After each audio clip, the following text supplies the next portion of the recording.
नमस्कार, मैं हूं आशीष अग्रवाल और आप देख रहे हैं एएनबी न्यूज का खास कार्यक्रम राष्ट्र धर्म। शुरुआत करेंगे आने वाले विधानसभा और लोकसभा चुनावों को लेकर सभी दलों ने कमर कस ली है। जहां बीजेपी इन दिनों अपने अलग अलग कार्यक्रमों के जरिए मिशन रिपीट में लगी हुई है, तो वहीं विपक्ष भी इस बार पूरी तैयारी में नजर आ रहा है, जिसके तहत 23 जून को पटना में विपक्षी दलों की एक बैठक होने वाली है, जिसमें कई पार्टियों के दिग्गज नेता जुटेंगे। इस बैठक के जरिए विपक्षी एकजुटता का संदेश देने की कोशिश की जाएगी। उधर विपक्ष की तैयारियों के बीच बीजेपी 10 राज्यों में कॉन्क्लेव करने वाली है। इन 10 राज्यों में बीजेपी के बड़े केंद्रीय मंत्री मैदान में होंगे। इसके अलावा जिन राज्यों में विधानसभा चुनाव होने वाले हैं, वहां भी बीजेपी बड़े कार्यक्रमों के जरिए सत्ता में वापसी की तैयारियों में लगी है। बता दें कि बीजेपी के मिशन रिपीट को देखते हुए विपक्ष 23 जून को पटना में बैठक करने वाला है और इस बैठक के सूत्रधार कहे जाने वाले नीतीश कुमार भी अलग अलग राज्यों में जाकर विपक्ष को एक करने के लिए कोशिश कर रहे हैं। और इस बीच आज नीतीश कुमार तमिलनाडु के सीएम एम.के. स्टालिन से मुलाकात करने वाले थे, लेकिन खबर आई कि उन्होंने अपना ये दौरा रद्द कर दिया है, जिसके बाद बिहार के डिप्टी सीएम तेजस्वी यादव ने तमिलनाडु के सीएम से मुलाकात की। इधर 23 जून को होने वाली बैठक पर दिल्ली के सीएम अरविंद केजरीवाल अलग ही बात रख रहे हैं। उनका कहना है कि इस बैठक में पहला मुद्दा दिल्ली के अध्यादेश से जुड़ा होना चाहिए। उधर विपक्ष को एकजुट करने में लगे नीतीश कुमार पर बीजेपी नेता रविशंकर प्रसाद ने निशाना साधा है। उन्होंने नीतीश कुमार को सलाह देते हुए कहा कि वो विपक्षी नेताओं को बिहार का मशहूर लिट्टी चोखा खिलाएं, क्योंकि अभी पीएम पद पर कोई वैकेंसी खाली नहीं है।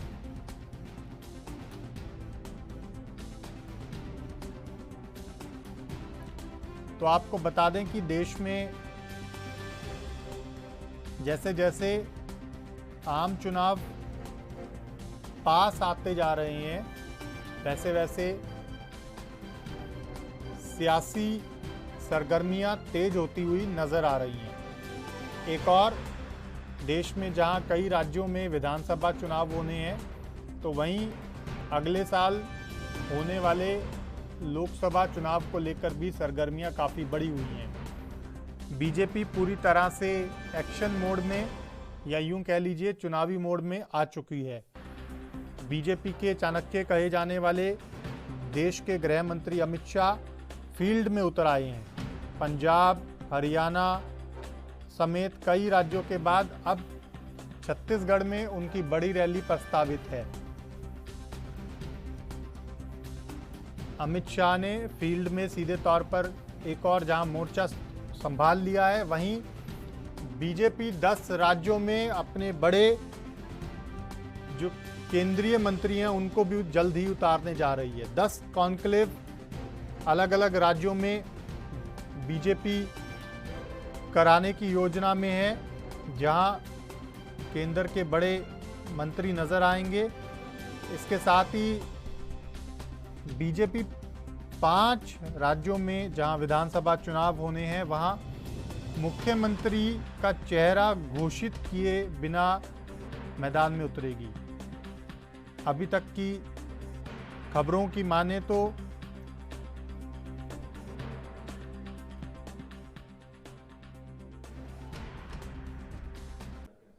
इस कांग्रेस से मैं उम्मीद करता हूं सारी पार्टियां पूछेंगी उस मीटिंग में, भाई आप अपना स्टैंड बताइए। और मैं समझता हूं कि सबसे पहला उस मीटिंग का सबसे पहला एजेंडा होगा अध्यादेश, कि दिल्ली के अंदर जनतंत्र को ख़त्म करने के लिए, और मैं वहाँ सारी पार्टियों को समझाऊंगा, टेक्निकली भी कॉन्स्टिट्यूशन लेके जाऊंगा, मैं संविधान लेके जाऊंगा, कि आप ये ना समझें कि ये दिल्ली आधा राज्य है इसलिए दिल्ली के बारे में ये अध्यादेश आया है। ये अध्यादेश तमिलनाडु में भी आ सकता है, ये अध्यादेश महाराष्ट्र में भी आ सकता है, वेस्ट बंगाल में भी आ सकता है, पंजाब में भी आ सकता है। कंकरेंट लिस्ट की जितने सब्जेक्ट्स हैं, केंद्र सरकार अगर इसी तरह का अध्यादेश लाती है तो फुल स्टेट्स के अंदर भी कंकरेंट लिस्ट के सब्जेक्ट्स को वो ख़त्म कर सकती है। इलेक्ट्रिसिटी हो गया, एजुकेशन हो गया, कई सारे सब्जेक्ट्स हैं कंकरेंट लिस्ट के अंदर जिनको इस किस्म का अध्यादेश लाके फुल स्टेट्स के अंदर खत्म। चलिए इसी बड़े मुद्दे पर चर्चा की शुरुआत करेंगे। तीन खास मेहमान हमारे साथ जुड़ रहे हैं, सीधा उन्हीं के पास चलेंगे और चर्चा की शुरुआत करेंगे। हमारे साथ कांग्रेस नेता सौरभ शर्मा जुड़ गए हैं, हमारे साथ राहुल आनंद बीजेपी नेता जुड़ गए हैं और हमारे साथ नीरज राय राजनीतिक विश्लेषक भी जुड़ गए हैं। आप तीनों का बहुत स्वागत है। शुरुआत राहुल जी आपके साथ, चुनावी मोड़ में बीजेपी पूरी तरह से क्या आ चुकी है? देखिए आशीष जी, जब जब हमारे देश का संविधान ऐसा है कि जब जब यहाँ पर साल बदलता है कहीं ना कुछ चुनाव होते रहते हैं और जनता की बातों का ख्याल रखना ये एक रूलिंग पार्टी का जन्मसिद्ध अधिकार होता है।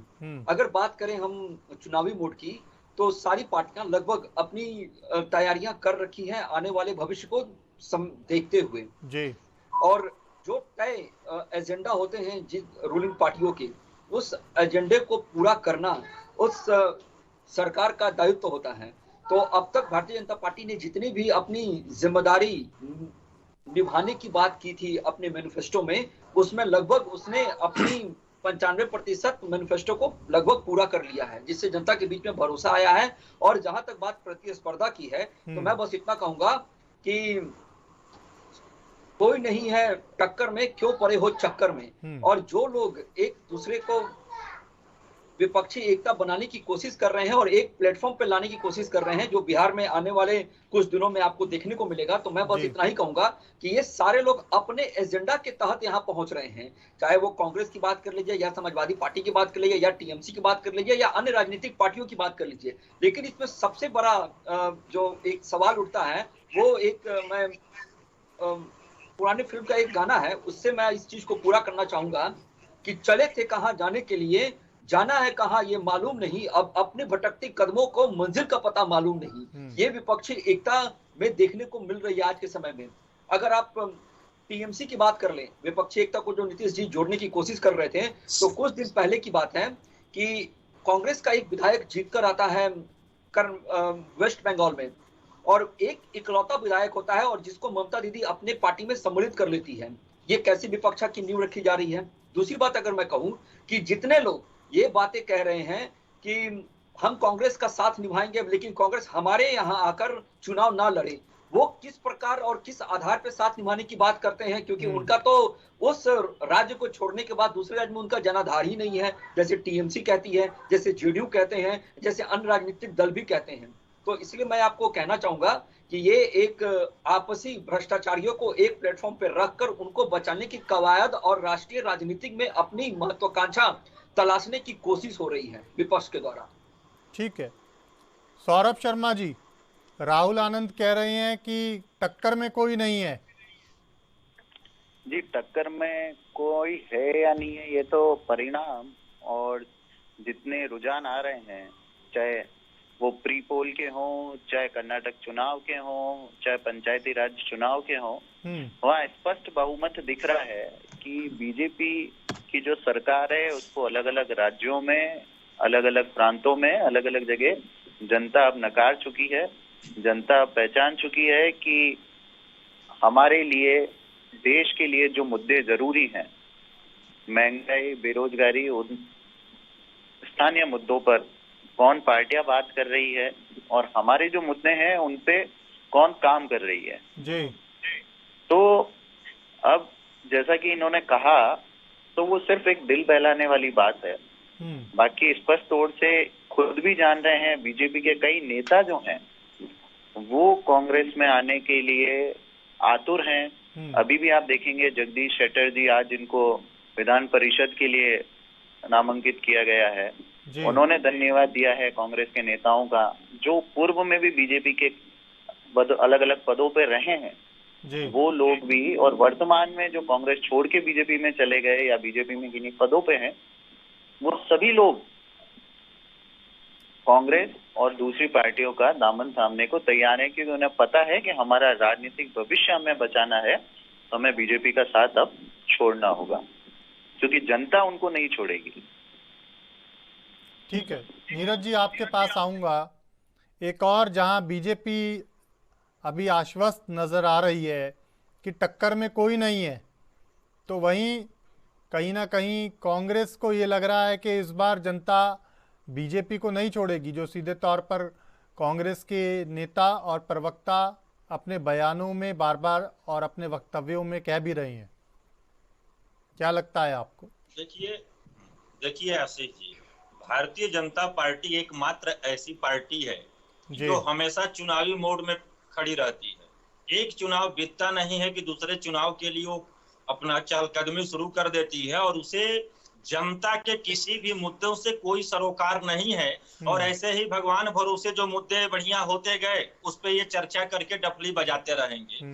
और ये हमारे अनुज राहुल ने बहुत बढ़िया बात कही है कि विपक्ष का कोई जोर नहीं है, विपक्ष टक्कर में नहीं है। ये अच्छी बात कहा इन्होंने। वो इसलिए कहा कि पिछले 9 सालों से अगर देखा जाए तो भारतीय जनता पार्टी के जो एकदम सबसे चरम पे पहुंचे हुए प्रचारक हैं, उनके नेता जो हैं, जो कि हमारे देश के गलती से प्रधानमंत्री भी हैं, वो कभी विपक्ष को माने ही नहीं है।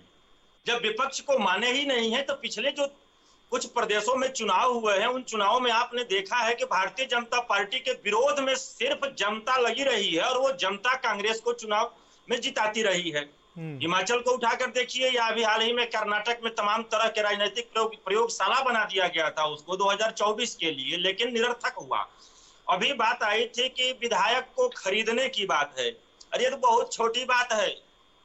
हमारे मोदी जी तो सरकार ही खरीद लेते हैं। जैसे कि आप देखें कि मध्य प्रदेश में चुनी हुई जनता के द्वारा सरकार को ही खरीद लिया गया कोरोना के काल में। तो ये सब चीजें राजनीति के तहत होती रहती है। अभी हमारे कांग्रेस के प्रवक्ता ने कहा है कि जो नेता छोड़कर पार्टी चले गए थे वो कांग्रेस में आने, दलों में आने के लिए आतुर हैं। मैं इसका घोर विरोध करता हूं, और जनता को सीधे तौर पर ऐसे नेताओं से किनारा कर लेना चाहिए कि जो नेता सत्ता के सुख को भोगने के लिए अवसरवादिता की राजनीति के आगोश में खुद को छुपा चुके हैं, ऐसे नेताओं को दरकिनार कर देना चाहिए। और कांग्रेस या भाजपा सभी दलों को इन सब चीजों पे रोक लगाना चाहिए। लेकिन ये करेंगे नहीं, क्योंकि सत्ता के सुख को तो भाजपा देख ही चुकी है। लंबे अरसे से विपक्ष में रहने का इतिहास रहा है। लेकिन आप देखिए, चुनावी माहौल तैयार किया जा रहा है, लेकिन अभी मणिपुर जल रहा है, इस पे कुछ नहीं बोलना है। बालासोर ट्रेन का भी दुर्घटनाग्रस्त हुई थी, उसका आपने देखा कि कितने दोषियों को सजा दी गई है, अब तक स्पष्ट नहीं हुआ। लेकिन हमारे वास्को डिगामा घूमे जा रहे हैं, लेकिन जनता के किसी भी मुद्दे से हकीकत में कहा जाए तो कोई सरोकार नहीं है, कोई मतलब नहीं है। सिर्फ चुनाव से चुनाव लड़ना ही है और कुछ नहीं है।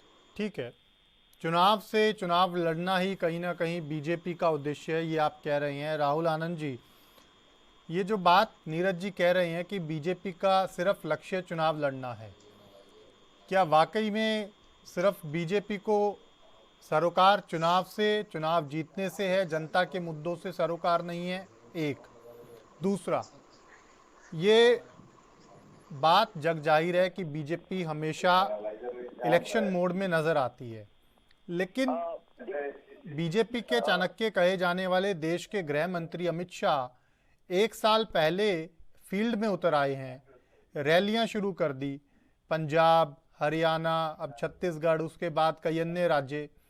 तो क्या लग रहा है बीजेपी को धरातल पर कहीं कोई खतरा नजर आ रहा है, जिसके चलते खुद अमित शाह को 1 साल पहले मैदान में उतरना पड़ा? देखिए, सबसे पहले मैं नीरज जी के एक प्रश्न का उत्तर दे देता हूं। जो उन्होंने बालासोर की जो घटना का जो जिक्र किया, तो मैं आपको जानकारी के लिए बता दूं कि बालासोर में जो वहां का एक इंजीनियर है जिसका नाम आमिर खान है, वो उस दिन की घटना के बाद से लगातार लापता है। शायद आपको अपडेट नहीं है, जानकारी के लिए बता दूं कि उसमें कहीं ना कहीं सिग्नल से छेड़छाड़ करने की कोशिश की गई है, जिसकी वजह से सीबीआई उसके पीछे भी पड़ी हुई है। और ये मीडिया के मित्रों के मामले से ऐसे कयासें लगाई गई हैं। और दूसरी बात मैं बताऊं कि जो हमारे देश के अंदर जो भी घटनाएं घट रही हैं, जो मणिपुर का भी जो जिक्र किया गया, तो मणिपुर के बारे में भी माननीय गृह मंत्री जी ने उसका दौरा किया और वहां पे उस राज्य के जो कोर्ट का जो आदेश आया था उस पे उन्होंने अपने गंतव्य को भी रखा, बताया कि इसमें क्या हो सकता है और कैसे उसकी स्थिति को कंट्रोल में लाई जा सकती है। बात करें अगर चुनावी मोड की, तो मैं आपको इस बात को बता दूं कि 2024 के पहले बहुत सारे ऐसे टूलकिट देखने को मिलेंगे कि जब आपके राज्य में और आपके देश के अंदर अराजकता फैलाने की प्रयास किए जाएंगे और आपको नीचा दिखाने की कोशिश की जाएगी। लेकिन बात जहां समर्थन की है, बात जहां विश्वास की है, और बात जहां भरोसे की है, और बात जहां कार्य करने की है, क्योंकि भारतीय जनता पार्टी ने इस बात को बहुत पहले ही से स्पष्ट कर रखा है कि हम नामदार नहीं, हम कामदार हैं। और पहले 2014 के पहले जितने भी चुनाव होते थे आशीष जी, आपने देखा होगा उसमें जो नेतागण होते थे वो एक तरफ की राजपाट में वो साढ़े चार साल या लगभग 60 महीने के अंदर वो लगभग 58 महीने रहते थे और वो बीच में आते थे और जनता के बीच में जाकर अपना वोट को ले लेते थे। और उस समय इतनी पारदर्शिता नेताओं के बीच में नहीं थी और जमीन से जुड़ने की बात नहीं थी। लेकिन 2014 से जब माननीय मोदी जी आए उसके बाद से लगातार पारदर्शिता बढ़ते गई और एक झोपड़ी में बैठा व्यक्ति भी आज के डेट में ये समझता है कि केंद्र सरकार किन योजनाओं का क्रियान्वयन कर रही है। ये पारदर्शिता आई है।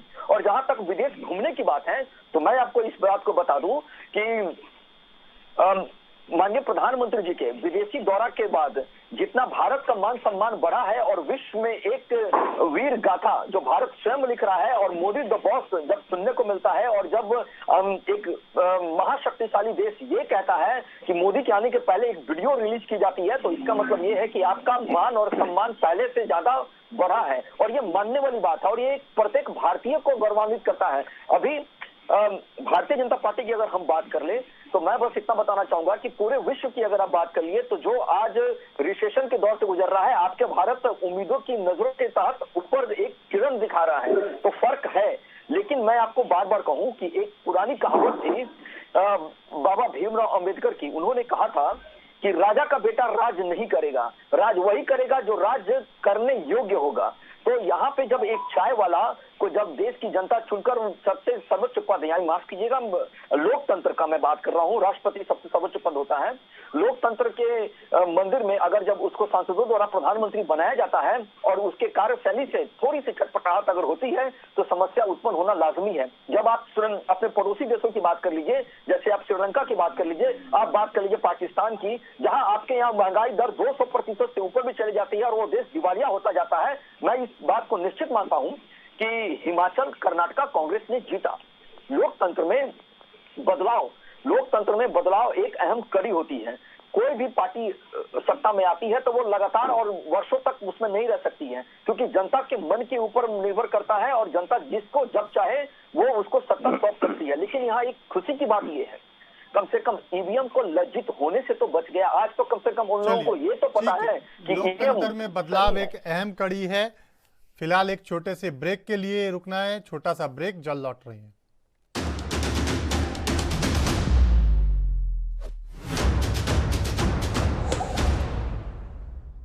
ब्रेक के बाद स्वागत है आपका। सीधा मेहमानों के पास चलेंगे और चर्चा को आगे बढ़ाएंगे। बड़ा सवाल यही कि 24 की चुनौतियां तमाम राजनीतिक दलों के सामने क्या हैं।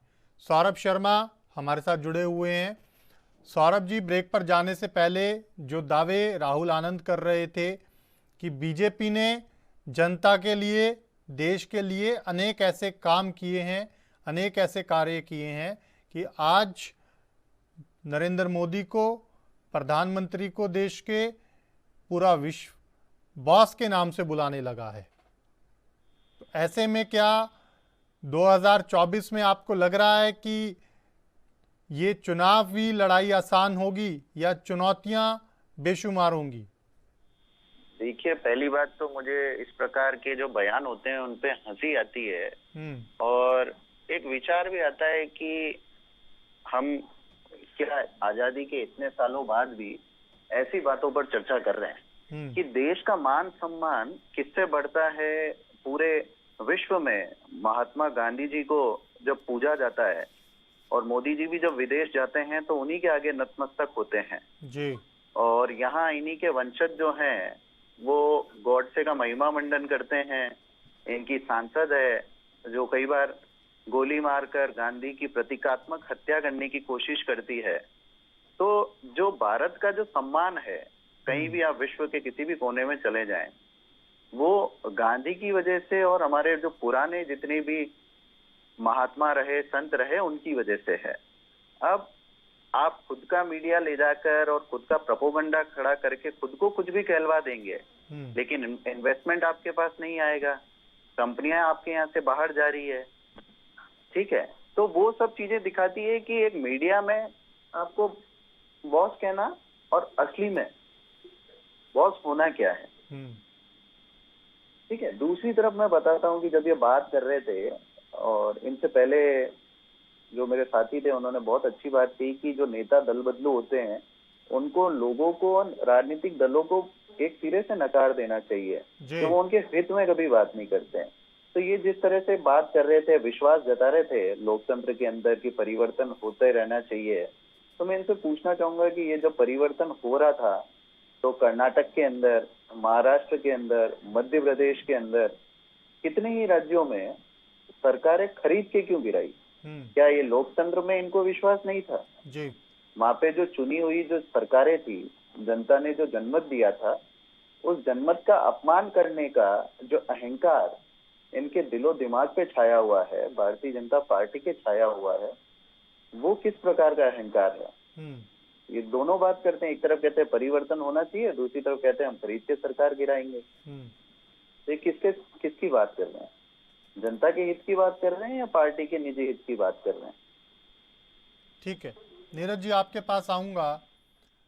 अपनी अपनी बातें, अपने अपने दावे, अपने अपने वादे, पक्ष विपक्ष दोनों कहीं ना कहीं इस प्रयास में कि 2024 में जनता उनकी बात माने, उनके जो वादे हैं उनको समझे और सत्ता में वापसी कराए, या यूं कह लीजिए कि सत्ता परिवर्तन कराए।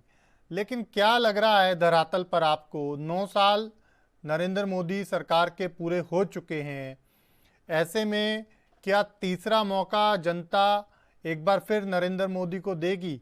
क्या धरातल पर ऐसी तस्वीर नज़र आ रही है, या जो विपक्षी एकता की बातें अब शुरू हो गई हैं दोबारा चुनावी साल आते आते, ये विपक्षी एकता कुछ इस बार चमत्कार दिखा पाएगी? देखिए आशीष जी, मैं अभी जो भी बोलूंगा बेशक मेरी बातें हैं, ये भारतीय जनता पार्टी के तमाम नेताओं को लगेगा कि कांग्रेस के प्रवक्ता हैं, लेकिन मुझे जनता की बातों को यथार्थ में रखने में कोई गुरेज नहीं है, क्योंकि 37% लोगों ने ही भाजपा को वोट दिया था, 63% जो है अगेंस्ट में गया था। अब बहुत ही शर्म और हास्यास्पद ये बातें होती हैं कि भारतीय जनता पार्टी के नेता जब बैठते हैं तो बोलते हैं कि 2014 से पहले भारत का कोई वजूद ही नहीं था। दूसरी चीज ये आती है कि 2014 से लेके अब तक 9 साल मतलब 2 कार्यकाल हो गया है हमारे मोदी जी का, जो कि मोदी जी से पहले मात्र 3 ही नेता 10 साल या उससे ज्यादा समय के लिए सत्ता में रहे हैं। मनमोहन सिंह जी रहे, इंदिरा गांधी और आपके जवाहरलाल नेहरू जी। मोदी जी चौथा व्यक्ति हैं। तो अब भी भारतीय जनता पार्टी के नेता उनमें संभावनात्मक दृष्टिकोण से देखते हैं, जो कि तुलनात्मक होना चाहिए। तुलनात्मक के लिए अगर देखा जाए कि मोदी जी को महान मैं तब मानूंगा या देश तब मानेगा कि जब 1971 में आपने देखा कि 7वां बेड़े की उपस्थिति में पाकिस्तान के 2 धड़े कर के बांग्लादेश बनाया गया। अगर वो बालाकोट सर्जिकल स्ट्राइक उससे अगर ज्यादा भारी है तो मैं मोदी जी को महान मानूंगा। बैंकों का राष्ट्रीयकरण जो रहा, अगर नोटबंदी से हल्का है तब मैं मोदी जी को महान मानूंगा। ये सब चीजें चलती क्या है कि ये लोग सिर्फ आज भी एक व्यक्तिवाद की धारा में बहने वाले लोग हैं कि एक ग्राम पंचायत के चुनाव से लेके प्रधानमंत्री के इलेक्शन तक अगर होता है तो मोदी है तो मुमकिन है की बात होती है। मैं नहीं कहता हूं कि ऐसा नहीं होना चाहिए। इनकी पॉपुलैरिटी 2014 से लेके अब तक की जो बात करी जाए तो वो बातें आपने देखी है। क्या देखी है कि जितना प्रचार और प्रसार में पैसा खर्च किया जाता रहा है, अभी 21 तोपों की सलामी की जो बात चल रही है, हर मिनट 4200 200 कुछ रुपए से ज्यादा खर्चा हो रहा है केवल यह बताने के लिए कि वहां अमेरिका में 21 तोपों की सलामी दी जा रही है। इतना 2014 से पहले प्रचार प्रसार में नहीं खर्च होता था। एक इनका ब्रांडिंग किया जा रहा है। आपको बताऊं, अगर जनता भी जानती है कि जब पहली बार रूस आजादी के बाद पहली बार रूस यात्रा पे गए थे जवाहरलाल नेहरू जी, कोई मार्केटिंग नहीं था, वहां पे कोई भी इवेंट प्लान नहीं था, फिर भी लाखों लाख की संख्या में लोग सड़कों पे खड़े थे उनका एक झलक पाने के लिए। असली पॉपुलैरिटी वो थी, ये नहीं है।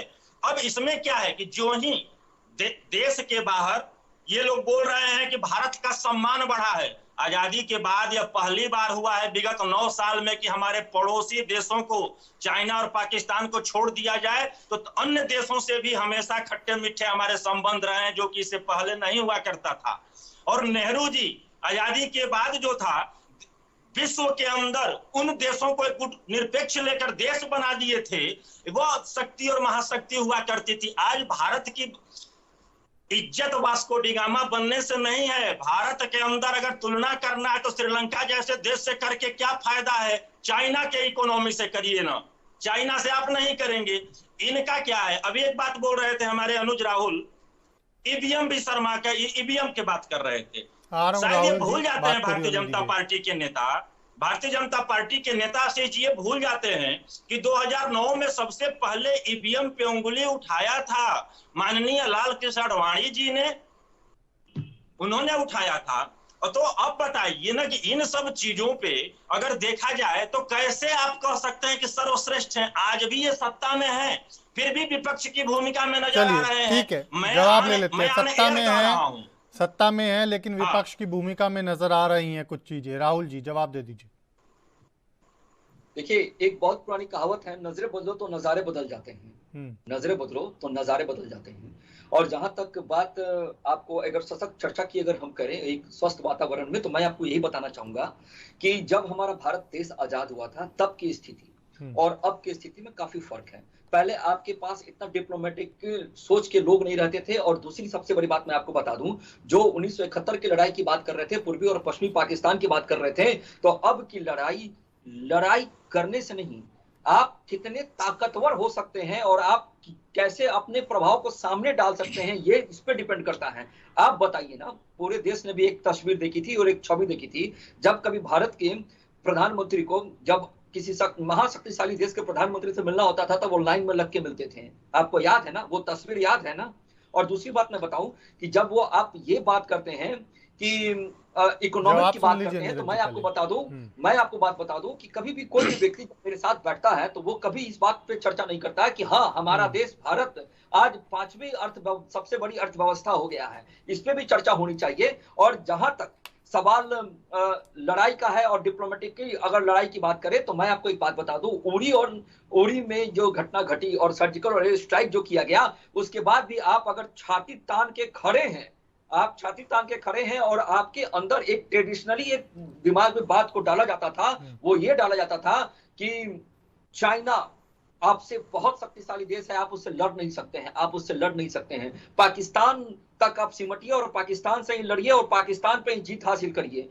कोशिश हुई थी, मैं ये नहीं कहता, इंदिरा गांधी के शासनकाल में कोशिश हुई थी, हार भी हुई, लेकिन आप तैयारी और रणनीति बनाते रहिए। जो सब लोगों ने देखा, जो एक घटना घटी चाइना के साथ, उसमें चाइनीज सैनिकों को किस प्रकार से मारा गया, इसका एक वीडियो आया। बहुत सारे लोगों ने कहा कि अरे यार, उधर के तो लोग ऐसे मिलते जुलते रहते हैं, तो भारत के लोगों ने उन्हीं को कपड़ा पहनाया कि उन्हीं को मार दिया। अरे भैया, झुकती है दुनिया, झुकाने वाला नरेंद्र मोदी जैसा प्रधानमंत्री चाहिए। मैं तो अभी भी इस बात को तटस्थ रूप से आपसे कहता हूं। और जहां तक सवाल उठता है सीना तानने की, तो मैं आपको बता दूं, आज हमारा देश भारत पहले 1200 करोड़ का निर्यात करता था, अब आपका देश लगभग 15,000 से ऊपर निर्यात करता है, करोड़ से ऊपर निर्यात करता है। राहुल जी, स्थिति बदली है, ये अपना पक्ष हो गया, लेकिन 2-3 जो सवाल हैं सीधे तौर पर। पहला ये कि देश में आम चुनावों से पहले कई राज्यों में विधानसभा चुनाव भी होने हैं, लेकिन इस तरह की खबरें निकलकर अब सामने आ रही है कि बीजेपी मुख्यमंत्री चेहरे के बिना मैदान में उतरेगी। कई राज्य ऐसे हैं जहां पहले से आपके मुख्यमंत्री हैं। सवाल ये है कि क्या बीजेपी को कोई ऐसी स्थिति लग रही है कि अगर मुख्यमंत्री के चेहरे पर चुनाव में जाएंगे तो नुकसान हो सकता है? ऐसा निर्णय क्यों लेना पड़ रहा है आपकी पार्टी को कि मुख्यमंत्री के चेहरे के बिना चुनाव मैदान में जाने की रणनीति बनाई जा रही है? अब देखिए आशीष जी, मैं आपके इस प्रश्न का उत्तर फिलहाल इसी शब्द से देना पसंद करूंगा कि कभी भी कोई भी व्यक्ति या जो जनता किसी राज्य में जब वोट करती है तो वो वोट करती है पार्टी के आइडियोलॉजी पे और उसके विजन के ऊपर। और जब हम बात करते हैं नेशन फर्स्ट पार्टी सेकंड की, जब हम बात करते हैं तो हम इसी आधार पे बात करते हैं और शायद यही एक आइडियोलॉजी बनाकर भारतीय जनता पार्टी अपने पार्टी सिंबल पे, खास करके पार्टी सिंबल पे चुनाव लड़ने का प्लान कर रही है। लेकिन मैं आपको एक बात ये बता दूं कि जो ये सोचते हैं कि भारतीय जनता पार्टी के पास लोकल लीडरशिप की कमी है, तो मैं आपको एक बिहार का उदाहरण देने की कोशिश करूंगा। बिहार में लगभग 78 सीटें भारतीय जनता पार्टी ने जीती। जो हमेशा हम पे यहाँ एक बात आरोप लगता रहा है कि यहाँ लीडरशिप की कमी है, लीडरशिप की कमी है। अगर लीडरशिप की कमी होती तो फिर 78 सीट आपको कैसे आती? और जहां मुख्यमंत्री का चेहरा था तो वो पार्टी तीसरे नंबर पे कैसे आ जाती है? तो ये आपके ऊपर निर्भर करता है कि आप जनता के बीच में कितने विश्वास का सेतु बना सकते हैं और आप कैसे प्रखरता से उनकी बातों को रख सकते हैं। राहुल जी, एक आपने जो बात कही उसके विपरीत एक और सवाल है। अगर चेहरा मायने नहीं रखता, सिर्फ पार्टी की नीतियां मायने रखती हैं, तो फिर क्यों बार बार बीजेपी नरेंद्र मोदी के चेहरे को आगे लेकर आती है? क्यों हर चर्चा में, हर परिचर्चा में सिर्फ प्रधानमंत्री नरेंद्र मोदी, उनके कामों का जिक्र किया जाता है? क्यों नहीं सिर्फ बीजेपी की बात की जाती? क्यों नहीं सिर्फ बीजेपी की नीतियों की बात की जाती? अब देखिए आशीष जी, और 2014 से पहले क्यों आप लोगों ने नरेंद्र मोदी को प्रधानमंत्री पद का उम्मीदवार घोषित किया था? बिना उम्मीदवार घोषित किए चुनाव लड़ते? आप अब भी कह दीजिए कि 2024 में नरेंद्र मोदी प्रधानमंत्री पद के उम्मीदवार नहीं होंगे बीजेपी के। देखिए, मैं आपके इस प्रश्न का उत्तर अगर शालीनता से बताना चाहूं तो मैं बस इतना ही कहना चाहूंगा, जो एक तकनीकी रूप से भी सही होगी। मैं ये बताना चाहूंगा आपको कि किसी भी पार्टी का जब एक राष्ट्रीय स्तर पे जब नेता तैयार होता है, और जहां तक नरेंद्र मोदी की बात है तो नरेंद्र मोदी हमारे देश के प्रधानमंत्री जरूर हैं, लेकिन वो एक पार्टी के नेता भी हैं। सबसे पहले वो भारतीय जनता पार्टी के नेता हैं और उनके बात इसलिए भी की जाती है और वो सही भी है बहुत हद तक, वो क्योंकि उन्होंने एक जो विकास की जो गंगा बहाई और एक विकास की जो विचारधारा आई, और विचारधारा आने के बाद जो आज जन जन के अंदर और जो आखिरी पायदान पे खड़ा व्यक्ति है, खास करके अगर वो भी आपके भारत के प्रधानमंत्री को जानता है, समझता है और सुन सकता है, तो ये एक अच्छी शुरुआत है। ताकि आप जब हम किसी भगवान का अगर अनुसरण करते हैं तो हम अपने मन में उस बात की कल्पना करते हैं कि वो शिव कैसे हैं, वो बजरंगबली कैसे होंगे। ठीक है, लेकिन राहुल जी सुन लीजिए, राहुल जी सुनिए। नरेंद्र मोदी अगर राष्ट्रीय स्तर पर नेता हैं बीजेपी के, तो प्रदेश स्तर पर तो शिवराज सिंह चौहान भी नेता हैं बीजेपी के, रमन सिंह भी नेता हैं बीजेपी के, बिल्कुल, या वो नेता नहीं है? नहीं, बिल्कुल नेता है। तो फिर यही इसी वजह से तो ये सवाल आ रहा है कि जो मुख्यमंत्री आपके रह चुके हैं या अभी हैं, फिर उनके चेहरों पर चुनाव लड़ते हुए क्यों पीछे हट रही है बीजेपी? क्यों रणनीति अभी से बदलनी पड़ रही है? यही तो सवाल है। आशीष जी देखिए, देखिए आशीष जी, परिवर्तन संसार का नियम है। और मैं आपको एक बात बताऊं कि जब आप अपने पद को छोड़कर दूसरे को अगर अपना पद आप देते हैं, खास करके, तो अगर आज शिवराज सिंह चौहान की अगर हम बात कर ले या फिर रमन जी की बात कर ले, तो उनको नेता किसने बनाया? उनको नेता इस भारतीय जनता पार्टी ने बनाया। भारतीय जनता पार्टी के भरोसा करने के बाद लोगों ने उनको वोट दिया, तब जाकर आज वो भारतीय जनता पार्टी के मुख्यमंत्री हैं। तो मैं बस इतना ही कहना चाहूंगा कि अगर नए तरीके से परिवर्तन आता है तो वो परिवर्तन सराहनीय है और वो एक्सेप्टेबल भी है, क्योंकि जब अगर कल के डेट में शिवराज सिंह चौहान नहीं रहते हैं, सपोज कीजिए, तो फिर तो ऐसा तो नहीं है कि भारतीय जनता पार्टी वहां सरकार नहीं बनाएगी। सरकार तो वहां बनाएगी ही। जब सरकार बनाएगी तो सरकार नए चेहरे को अगर मौका मिलेगा तो वो पार्टी सिंबल के आधार पर मिलेगा और वो पार्टी की विश्वसनीयता के आधार पर मिलेगा। ठीक है, सौरभ जी आपके पास आऊंगा। राहुल जी अभी अंत में नए चेहरों की बात कर रहे थे, लेकिन कांग्रेस में भी स्थिति कुछ चेहरों पर फंसी हुई है। इस बार प्रधानमंत्री पद का चेहरा भी कुछ संशय में दिखाई दे रहा है कांग्रेस की ओर से। कांग्रेस का एक गुट राहुल गांधी के नाम को आगे बढ़ाता है तो दूसरा गुट प्रियंका गांधी का जिक्र करता है। कौन उम्मीदवार कौन होगा इस बार, कुछ अभी तक तय हो पाया है आंतरिक तौर पर या नहीं? जी, मैं आपको बता दूं कि कांग्रेस पार्टी एक लोकतांत्रिक प्रक्रिया से काम करती है। उसमें कोई भी एक व्यक्ति जो होता है वो स्थापित नहीं होता है कि पूर्व में भी आप देखेंगे यूपीए 1 यूपीए 2 के अंदर उस समय मौका था, सोनिया जी या राहुल जी बन सकते थे पर तब भी नहीं बने। तो अभी भी ऐसा नहीं है कि नड्डा जी प्रदेश अध्यक्ष हैं, मतलब राष्ट्रीय अध्यक्ष हैं और अमित शाह जी को दौड़ना पड़ रहा है ना। तो कांग्रेस के अंदर ये प्रक्रिया है कि चेहरा जो रहता है वो कभी भी, चाहे मुख्यमंत्री का हो चाहे प्रधानमंत्री का हो, डिक्लेयर नहीं किया जाता है। जीते हुए विधायक और जीते हुए सांसद जो होते हैं वो सर्वसम्मति से एक जने का चुनाव करते हैं और वो चुनाव होने के बाद होता है।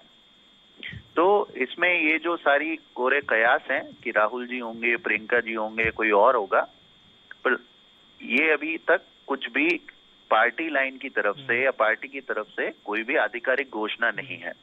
दूसरी बात मैं कहना चाहूंगा कि मेरे से पूर्व प्रवक्ता बता रहे थे कि मोदी जी गए तो जय जयकार हुई, तो मैं इनको बताना चाहूंगा कि पहली बार किसी देश का प्रधानमंत्री दूसरे देश के राष्ट्रपति के लिए अपने यहाँ पे प्रचार करता है, नमस्ते ट्रंप करता है। और आज वही व्यक्ति अमेरिका के प्रधानमंत्री जो चुनाव जीत गए, उनके सामने क्या मुंह लेकर जाएगा कि वो उनका विरोध कर रहा था। आप उम्मीद करते हैं कि आज दिन तक इतिहास में पहली ऐसी घटना घटी, पहली ऐसी घटना घटी जहां एक देश का चुना हुआ प्रधानमंत्री किसी दूसरे राष्ट्रपति के लिए प्रचार कर रहा है। तो इनकी जो प्राथमिकता है वो देश कभी रहा ही नहीं, जनता कभी रही नहीं।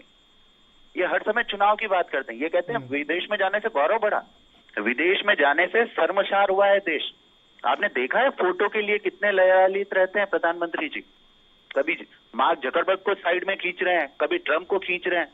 इन्होंने कभी सम्मान देखा है? जब राजीव गांधी जी चलते थे, नेहरू जी चल रहे थे, अटल बिहारी जी भी चलते थे, तो दूसरे देशों के राष्ट्रपति जो थे या प्रधानमंत्री जो थे वो उनका आदर सत्कार करते थे, लाइन में लेने आते थे। अब देखो आप, जबरदस्ती खुद से कालीन बिछाना, बीच बीच में से हाथ निकालना, कई घटनाएं आती है। तो देश का जो सम्मान है वो विदेश में घटाने का काम किया है। एक फोटो की झलक के लिए कोई अगर व्यक्ति प्रधानमंत्री जैसे गरिमापूर्ण पद पे बैठा हुआ और एक छोटे से कार्यकर्ता में बहुत फर्क होता है, लेकिन आप वही हरकतें अगर उस पद पे पहुंच के भी करेंगे तो मैं नहीं समझता कि देश की अस्मिता बढ़ेगी, बल्कि उल्टा विदेशों के सामने हमारी खुद की फजीहत होगी। ठीक है नीरज जी, अब ये बात कर रहे हैं कि हमारा जो देश है वो इंडेक्स में बढ़ गया। शायद इन्होंने इंडेक्स पूरी तरीके से देखे नहीं। प्रेस का सूचकांक क्या है, भूखमरी का सूचकांक क्या है, हमारे यहाँ गरीबी में हम कहाँ हैं, भारत का रुपया कहाँ है। सिर्फ एक ही चश्मे से देखने से चीजें पूरी तरह से तार्किक नहीं होती। ठीक है, एक ही चश्मे से देखने से काम नहीं चलेगा। नीरज जी आपके पास आऊंगा। राहुल जी और सौरभ जी जो बात कह रहे थे कि इस बार जो चेहरा है, चाहे वो बीजेपी की तरफ से बात कर ली जाए या सौरभ जी की तरफ से बात कर ली जाए, चुनाव जब जीतकर सांसद आएंगे उसके बाद वो चुनेंगे। लेकिन क्या आपको लगता है कि 24 में चेहरे का कितना बड़ा रोल रहने वाला है? क्या 24 का चुनाव चेहरे पर नहीं होगा? क्या 24 का चुनाव महज पार्टियों की नीतियों पर होगा? बड़ा सवाल है। देखिए, बड़ा सवाल है, फिर भी मैं वही बोल रहा हूँ, शुरुआत में ही मैंने बोला था, यह चुनाव ही मोदी जी वर्सेस जनता का होने वाला है। आशीष जी, यह चुनाव जो है, मोदी जी ने जो 9 सालों में पहले कार्यकाल और इस कार्यकाल में जो इन्होंने अपने वादे किए थे, जो बातें करी थी, इनका कोई आइडियोलॉजी नहीं है, थेथरोलॉजी पे ये काम करते हैं। और अभी हमारे छोटे भाई राहुल बोल रहे थे, अच्छी बात है, पार्टी का पक्ष रख रहे हैं, लेकिन पक्ष रखते रखते उसमें उलझ जा रहे हैं कि भाई हमारे में चेहरे का कोई महत्व नहीं है, दूसरे में चेहरे का महत्व कैसे हो सकता है। अगर यह काम कांग्रेस करती तब इनके चिल्लम चिल्ली मच जाते सभी नेता प्रवक्ताओं के कि कांग्रेस बिना चेहरे पे चुनाव लड़ रही है, इसमें नेता की कमी है।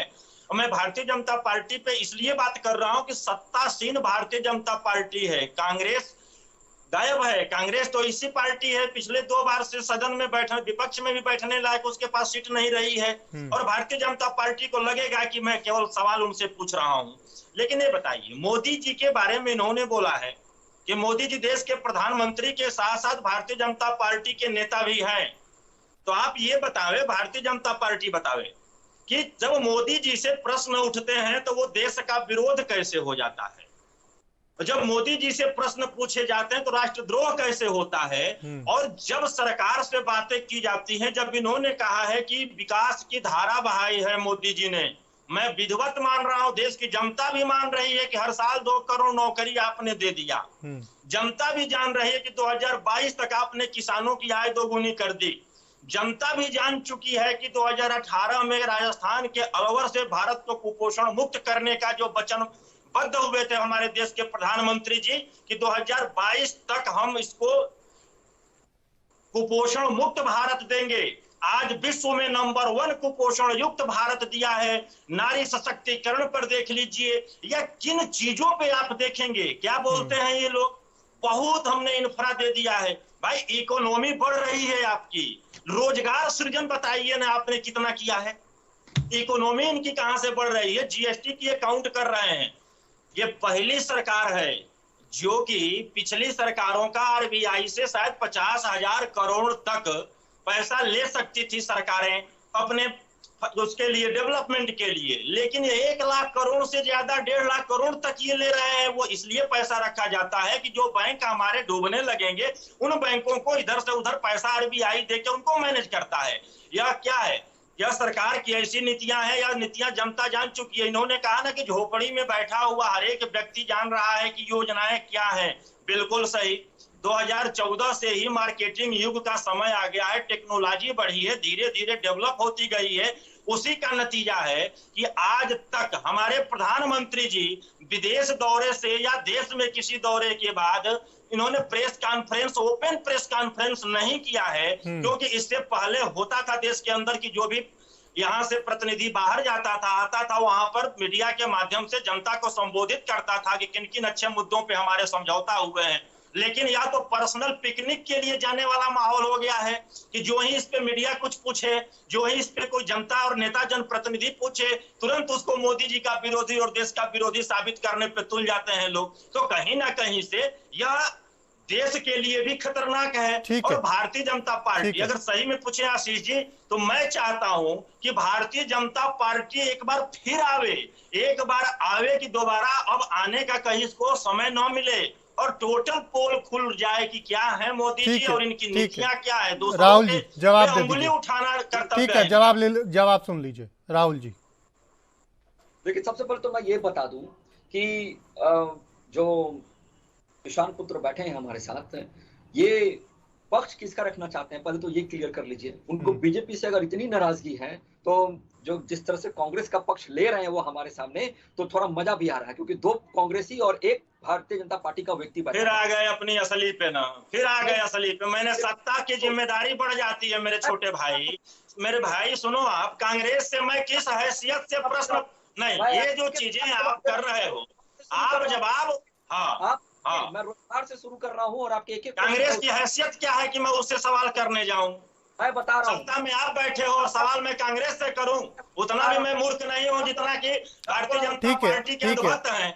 रुक जाइए नीरज जी रुक जाइए। राहुल जी आप जवाब दे दीजिए। जो पश्चिमी मीडिया पे जो जितने लोग आश्रित रहते हैं और जो पश्चिमी मीडिया की जो बातें जिनको अच्छी लगती है और जिसको यही पता नहीं है कि पश्चिमी मीडिया जब मोदी का गुणगान करती है तो लोगों को लगता है कि ये खराब हो रहा है। लेकिन मैं फिर भी आपको एक बात बता देता हूं कि जो मोदी जी के जो ट्रंप का प्रचार करने की जो बात की जाती है, तो मैं आपको बता दूं, वहां पे जब जो बाइडेन जब प्रेसिडेंट बने तो जो बाइडेन आकर क्या बोले मोदी जी के पास, उन्होंने आकर कहा कि मोदी जी मुझे लगता है कि मुझे आपका ऑटोग्राफ लेना होगा। क्या ये हर एक भारतीय का सम्मान नहीं है अमेरिका में या पूरे विश्व की अगर बात कर लिए तो?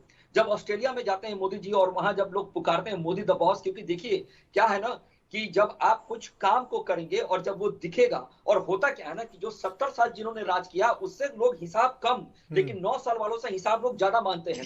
लेकिन फिर भी मैं आपके सारे प्रश्न का उत्तर देता हूं। मैं 2022 की शुरू कर लेता हूं। आपने कुपोषण की बात की, राजस्थान से शुरू करने की बात, शायद आपको याद होगा कि कोरोना आया था तो 2 साल हमारा देश डिस्टर्ब हुआ था, ये उसका एक अहम कड़ी है। आप कभी इस बात की चर्चा नहीं करते हैं कि जब आपको टीबी जैसे बीमारी का इलाज करने के लिए, जब आपको वैक्सीन के लिए दूसरे देश पे आश्रित रहना पड़ता था, और आज आपके देश ने खुद कोविड का वैक्सीन बना दिया, जो फाइजर की वकालत आज यहाँ के विपक्ष के बैठे लोग कर रहे थे, वही फाइजर का वैक्सीन लेने से जो कैंसर उत्पन्न हो रहा है, इस पे कभी हमारा विपक्ष नहीं बोलेगा, वो खामोश हो जाता है। दूसरी बात मैं आपको और बताऊं, आपने बात की नौकरी की, मैं तो सबसे पहले इस बात को क्लियर करना चाहता हूं कि नौकरी क्या होता है। भारतीय जनता पार्टी ने कहा था रोजगार देंगे, और पूरे अगर देश की और राज्य की क्षमता को मिला ले तो 3.5 करोड़ से ज्यादा नौकरी नहीं दे सकते हैं, ये आपको मानना पड़ेगा। लेकिन ट्रेडिशनली आपके दिमाग में इस बात को डाला गया कि पढ़ो पढ़ो पढ़ो और नौकरी को पकड़ो, पढ़ो पढ़ो पढ़ो और नौकरी को पकड़ो। लेकिन मैं 2022 से शुरू करता हूं। 2022 में 4 बड़ी कंपनियां, जिसमें से 1 लाख नौकरी थी, कौन कौन? इन्फोसिस, विप्रो, टीसीएल और एचसीएल। सबसे बड़ी बात यह है कि आपके देश में जितनी बेरोजगारी है उसमें से कितने प्रतिशत लोग ऐसे हैं जो उन नौकरियों को कर सकते हैं। मैं आपको बता दूं कि एक सर्वे के हिसाब से पाया गया है कि 59% कंपनियां जो है भारत के अंदर नौकरी देने के लिए सक्षम है। लेकिन ईमानदारी पूर्वक सवाल ये उठता है कि 10वीं पास भी बेरोजगार है, 12वीं पास भी बेरोजगार है, ग्रेजुएशन वाला भी बेरोजगार है और एमसीए करने वाला भी बेरोजगार है। तो जब एमसीए वाला अगर उस क्राइटेरिया को फुलफिल करेगा तो जाहिर सी बात है कि 8, 10 और 12वीं वाला व्यक्ति बेरोजगार होगा। लेकिन मैं आपको बता दूं, 6 आईटी कंपनियां 2021 में 2,60,000 नौकरियां दी हैं। ये प्रत्यक्ष रूप से प्रमाण उपलब्ध है। रिलायंस कंपनी, जिसके बारे में लोग हमेशा चर्चा करते हैं, 21-22 की मैं बात कर लूं तो उसने 2,32,822 नई नौकरियां दी हैं। और आपको 2022 में 6 महीना में 1.4 लाख नौकरियां दी हैं। आप अडानी की बात कर लीजिए, अडानी यूपी के अंदर 70,000 करोड़ का इन्वेस्टमेंट, और राजस्थान में बार बार जो कांग्रेस आरोप लगाते रहती है, 65,000 करोड़ का इन्वेस्टमेंट करके वहां 40,000 नौकरी देने का लक्ष्य रखा है। उड़ीसा में 57,000 करोड़ रुपए की बात कर लीजिए। हमारे देश के अंदर जो एक प्रशिक्षण तैयार किया गया है, जो बिजनेसमैन को खास करके, मैं आ रहा हूं, जो बिजनेसमैन को खास करके ये बताने की कोशिश की जाती है कि वो विलेन है, लेकिन वो इस बात पे नहीं कोशिश करते कि आपके देश की अर्थव्यवस्था को चलाने में उनका भी बहुत बड़ा योगदान है, एक प्रत्यक्ष रूप से। और अगर प्रश्न पूछूं तो मैं यही पूछूंगा कि क्या अंबानी को, क्या अडानी को 2014 में लाइसेंस मिला या उसके पहले लाइसेंस मिला? वो अमीर पहले हुए कि अभी हो गए? पहला प्रश्न। दूसरी बात, एमएसएमई, जो हम आत्मनिर्भर की बात करते हैं, जो मुद्रा योजना की बात करते हैं, तो मैं आपको बताना चाहूंगा लगभग 41 करोड़ ऋण जारी किए गए हैं, जिसमें से 23.2 लाख ऋण की स्वीकृति दी गई है, जिसका एक भी कुछ मॉर्गेज नहीं किया है। सरकार इसकी गारंटी लेती है। और जिसमें 9 साल के अंदर अगर आपका देश भारत दूसरा सबसे बड़ा मोबाइल का उत्पादक बना है, तो इसका मतलब रोजगार सृजन हुए हैं। लगभग 32 करोड़ मोबाइल का निर्माण भारत देश के अंदर हुआ है। महिलाओं को लगभग 27 करोड़ रुपए मुद्रा लोन के तहत दिया गया है। 8 करोड़ नए उद्यमियों को भी रोजगार के लिए ऋण सृजित किए गए हैं। 115 यूनिकॉर्न आपके देश में बने, इसका मतलब एक यूनिकॉर्न 100 करोड़ का इन्वेस्टमेंट बनता है। क्या रोजगार सृजन नहीं हुए? चलिए ठीक है राहुल जी रुक जाइए। एक सवाल है राहुल जी से। सौरभ जी, अच्छा, मोबाइल का उपभोग करने वाला भारत देश बना है या मोबाइल बनाने वाला? कृपया उस कंपनी का नाम बताएं तो। कौन सी कंपनी के कितने उत्पादन? मैं बता दूं, देखिए कंपनी का तो नहीं मैं आपको बताऊंगा, लेकिन ये इनकी असलियत है। इनको रट्टा दिया जाता है उस फर्रे को लेके। ये कुछ भी फर्राटेदार झूठ बोलने में, जोर से बोलने में लगे रहते हैं। इनको कुछ नहीं पता, और इनको पता ही नहीं है कि भारत में अभी मोबाइल फोन बन ही नहीं रहे। एप्पल ने खुद ने जो कंपनी लगाई थी वो कंपनी हट गई। सारी चीज उपलब्ध है। मैंने कहा ना कि नजरें बदलो तो नजारे बदल जाएंगे, नजरें बदलो तो नजारे बदल जाएंगे। आप कोशिश तो करके देखिए, आपको खुद दिखाई देने लगेगा। ठीक है राहुल जी, जनता की नजरें ना बदल जाएं, ये भी एक अपने आप में बड़ा सवाल है। मोबाइल की कंपनी नहीं लगी, देश से कंपनियां भाग गई है, और ये कुछ भी झूठे आंकड़े बेच करके जनता को फिर से गुमराह कर रहे हैं। 15 लाख की तरह जुमले दे रहे हैं। ठीक है राहुल जी रुक जाइए, अब सौरभ जी आपके पास आऊंगा। 2024 के लिए कहीं ना कहीं विपक्षी एकता को नीतीश कुमार जरूरी बता रहे हैं, क्योंकि आज भले ही दबी जुबान में सही, लेकिन कांग्रेस के भी कई बड़े नेता ये कहते हैं कि अगर 24 में नरेंद्र मोदी से चुनावी लड़ाई लड़नी है तो पूरे विपक्ष को एक होना पड़ेगा, एकजुटता दिखानी पड़ेगी, तभी शायद लड़ पाएंगे। अगर अकेले अकेले लड़ने जाएंगे तो शायद 24 में चुनावी लड़ाई आसान नहीं, नामुमकिन जैसी होगी। लेकिन सवाल ये है कि 23 तारीख को बैठक होनी है, कुछ ही दिन रह गए हैं और अभी भी चीज़ें स्पष्ट नज़र होती हुई नहीं आ रही हैं।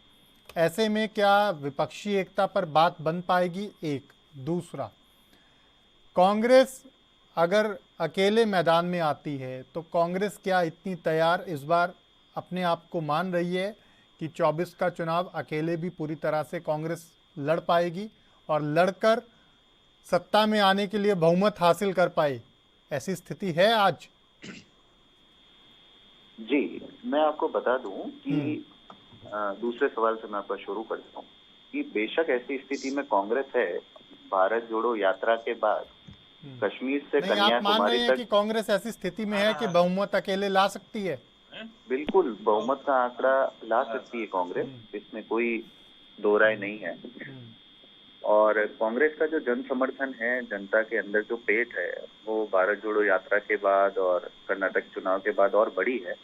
अब जहाँ तक बात आती है कि कांग्रेस क्यों दूसरे दलों को साथ लेना चाहती है, तो मैं बता दूं कि जो अभी जिस स्तर पर बीजेपी चुनाव लड़ रही है जी, जितना पैसा बीजेपी के पास है, जो संसाधन, जो मशीनरी, ईडी, सीबीआई और संस्थाओं का जो भी प्रयोग बीजेपी कर रही है, वहां पर कहीं ना कहीं कांग्रेस को और दूसरी पार्टियों को लगता है कि ये उनके खिलाफ हो रही एक साजिश है। सुन लीजिए राहुल जी, तो पहले आऊंगा मैं। तो अगर वहां पर सारी पार्टियां एक होकर कि जो देश के अंदर लोकतंत्र की हत्या हो रही है और जिस तरफ से दुरुपयोग हो रहा है संस्थाओं का, तो एक मंच पर आकर विरोध करती है किसी एक विचारधारा का, तो उसका स्वागत है।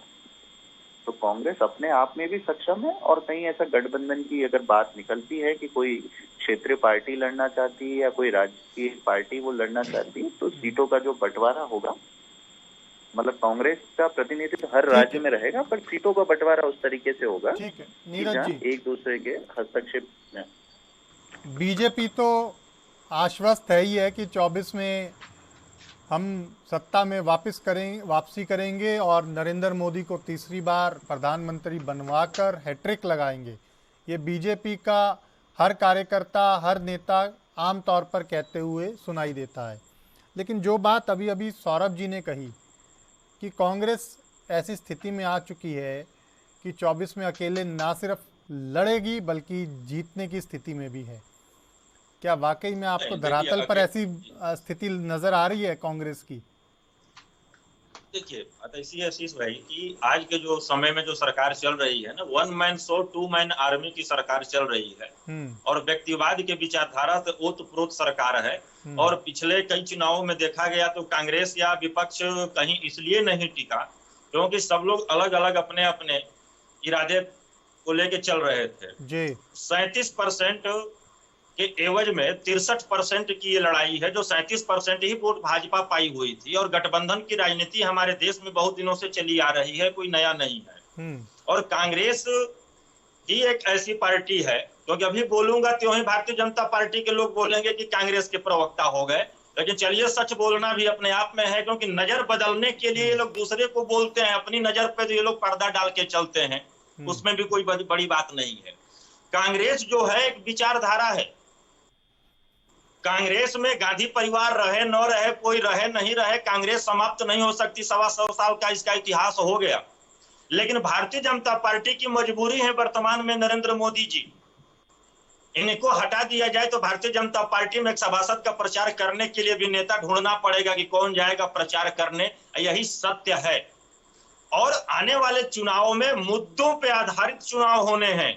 मैं फिर बोल रहा हूं कि मोदी जी के खिलाफ में जनता चुनाव लड़ेगी और उसका फायदा कांग्रेस और विपक्ष के जो घटक दल रहेंगे उनको होना है, क्योंकि ये झूठ से ओत-प्रोत पार्टी, दूसरे के घरों में झांकने की आदि पार्टी, अपनी कमियों को न बताकर दूसरों को भ्रष्टाचार ही बोलकर अपने में भ्रष्टाचारियों को कई प्रदेशों का नेतृत्व देकर चलने वाली पार्टी। आप सिर्फ यह देख लीजिए, कुछ सेकंड ले रहा हूं, अभी कुछ महीने पहले आपने देखा होगा, 10 सेकंड ही दे पाऊंगा आपको, मेरे पास वक्त का अभाव है। नीरज जी संक्षिप्त में जल्दी से, क्योंकि वक्त का अभाव है, फाइनल कमेंट लेने हैं राहुल जी से।